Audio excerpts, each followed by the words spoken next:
Kumewahi kuwa na wakati ambapo kusafiri kwa ndege kulimaanisha kuwa tayari kwa safari ndefu, kelele kali za mapropela na kutikiswa na mawimbi ya hewa kwa saa nyingi. Safari kutoka bara moja kwenda jingine ilichukua muda mrefu kiasi kwamba watu waliona kama jambo la kawaida kutumia karibu siku nzima angani. Lakini tarehe 27 Julai mwaka 1949, kila kitu kilianza kubadilika. Katika uwanja wa ndege wa Hatfield nchini Uingereza, ndege mpya ilinyanyuka kutoka ardhini na kuandika kurasa mpya katika historia ya usafiri wa anga. Iliitwa De Havilland DH-106 Comet na ilikuwa ndege ya kwanza duniani ya abiria kutumia injini za jet. Kabla ya siku hiyo, karibu ndege zote za abiria zilikuwa zikitumia injini za propela.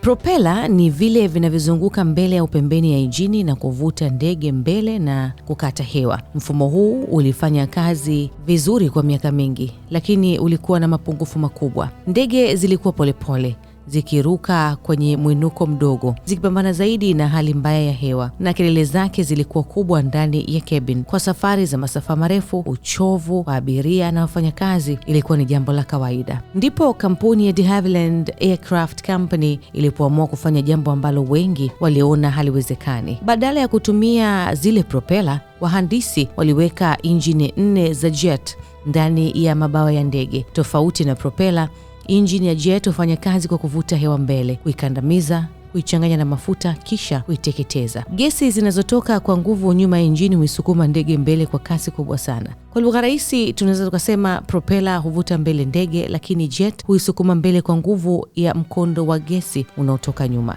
So matokeo yake yalikuwa ya kushangaza. Comet iliweza kuruka kwa kasi ya takribani kilomita 725 kwa saa, juu ya zaidi futi 40,000, huku ikiwa na kabini lenye shinikizo la hewa. Hii ikamaanisha abiria waliweza kusafiri juu ya mawingu mengi na hali mbaya ya hewa. Safari zikawa tulivu zaidi, za haraka zaidi na zenye starehe kuliko ilivyowahi kutokea. Na hapa ndipo kwa mara ya kwanza dunia ikaanza kuona mustakabali wa usafiri wa anga. Hata hivyo, mafanikio hayo yalikuwa mwanzo tu. Baada ya miaka michache ya majaribio, tarehe 2 Mei mwaka 1952, Comet ikaanza safari rasmi za kibiashara za kubeba abiria. Ikawa ndege ya kwanza ya jet duniani kufanya hivyo. Abiria wakashangazwa na utulivu wa safari, kasi yake ya uwezo wa kufika mbali kwa muda mfupi, na kwa sekta ya usafiri wa anga ikawa kama kuhamia kutoka zama za gari la farasi kwenda zama za treni ya kasi. Lakini wakati dunia ikisherehekea mapinduzi haya, kulikuwa na tatizo ambalo hakuna aliliona mapema.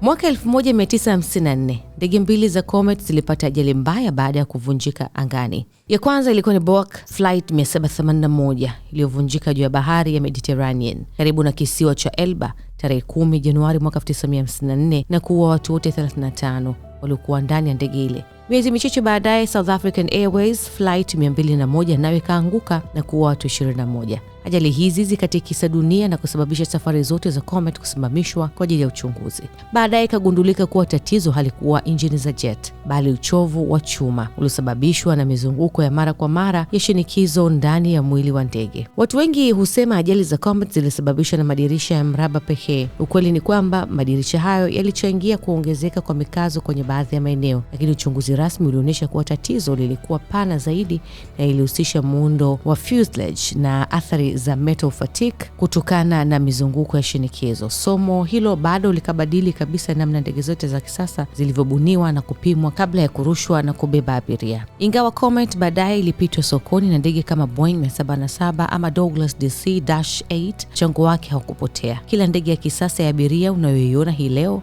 iwe ni Airbus A350, Boeing 787 au Airbus A320, imejengwa juu ya masomo yaliyopatikana kutoka kwa Comet. Kwa namna fulani, safari ya majaribio iliyofanyika tarehe 27 Julai mwaka 1949 ndiyo ikafungua milango ya enzi mpya ya usafiri wa anga wa jet, ambayo mpaka hii leo huunganisha mamilioni ya watu duniani kila siku. Mara nyingi historia hukumbuka waliofanikiwa, lakini mara chache hukumbuka waliothubutu wa kwanza. De Havilland Comet ilibadilisha dunia, ikakosea, ikafundisha wahandisi masomo ambayo yangepatikana kwa nadharia pekee, na kwa kufanya hivyo ikafanya safari za anga wa salama zaidi kuliko wakati mwingine wowote kabisa katika historia. Mimi ni Gina Baltazari. Don't forget to leave your comment behind.